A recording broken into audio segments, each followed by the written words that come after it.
if you're a cloner, you want nice, strong, healthy clones. And you'll need nice, strong, healthy roots.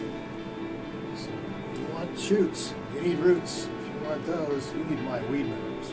When I invented my grow minerals, I really had no idea how popular it would be in the cannabis industry. I was thinking foodstuffs, but it turns out that cannabis needs minerals more than any other plant. It's one of the bigger mineral users. You know, people ask me all the time, why do I need minerals for my weed? Well, you need minerals for everything about weed.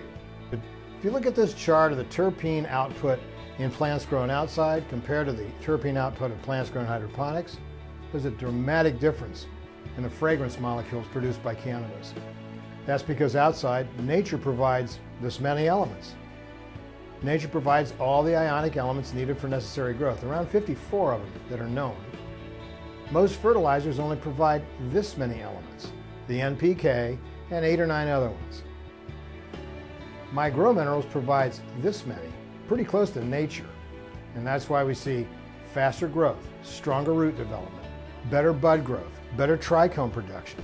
Also, because my grow minerals is ionic, in other words, individual atoms, they can go right through the leaf cell, right through the root cell, and get up into the plant.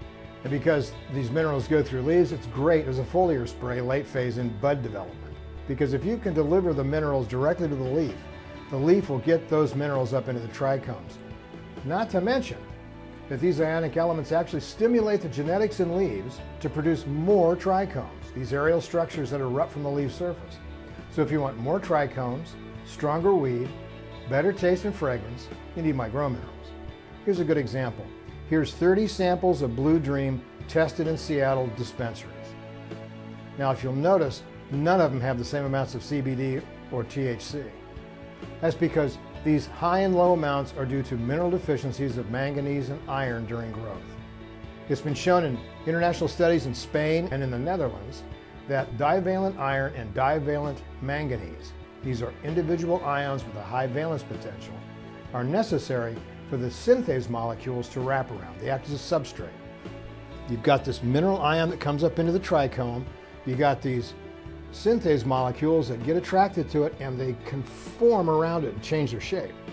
Once they change their shape, they can then match the THC acid molecule, which pops off the carbon dioxide and then releases to become THC.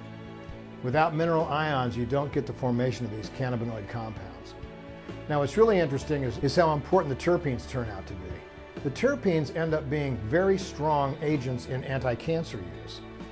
Pinene, limonene, terpinol, all the rest of them, they have specific applications to specific types of cancers. If you're growing cannabis for medical applications or you're just growing it to smoke grade weed, you need my grow minerals.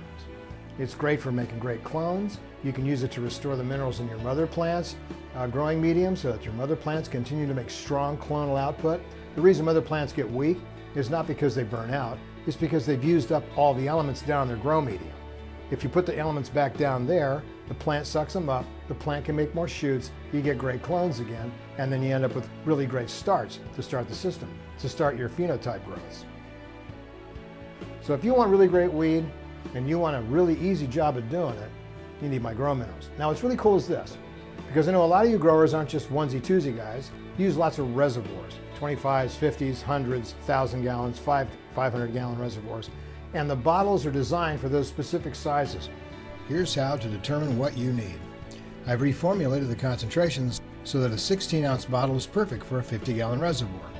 The 16-ounce bottle is half strength for small growers that are only growing a few plants or for small production of clones and sequence production. The other sizes are full strength for growers that are working on big yields and are changing newts every week or two and need to have an easy way to add the minerals to make the nitrogen fertilizers work better. The half-gallon 64-ounce is designed for a 500-gallon reservoir.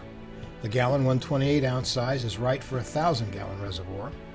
The 2.5 320-ounce jug is the right size to use in a 2,500-gallon reservoir, and the 640-ounce 5-gallon pail for the big outdoor growers.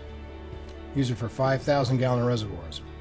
So if you want to buy the right one for your reservoir size, just pick the right bottle size. I mean, that's how easy it is. You don't have to measure, you don't have to worry about anything. You just open it up, pour it in, it's done. No measuring, no fuss. You'll have to measure NPK because NPK can burn plants. but the minerals can't burn plants. There's no NPK in it. So if you really want great weed, and you really want powerful weed, get my grow minerals.